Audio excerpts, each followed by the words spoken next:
పడిపోయిన చోటి పైకెదగడ మెట్లను పదును పెట్టు మొదలు 10 మందిలోన నీ ప్రతిభను చూపగ పట్టుదలతో కదులు ఏలు పట్టి నడిపించునురా ఎదురైన అనుభవాలు వేల ఏండ్లు వర్ధిల్లునురా నీ విజయ జ్ఞాపకాలు రాదురా ఏ విజయం నీ కోసం నా కోసం ఎటుపోదురా నువ్వు చేసిన కష్టం ఎప్పటికైనా సొంతం కాలంతో పయనించే వాడికి కానిది ఏముంది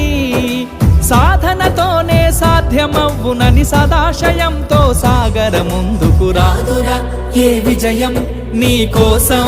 నా కోసం ఎటుపోదురా నువ్వు చేసిన కష్టం ఎప్పటికైనా సొంతం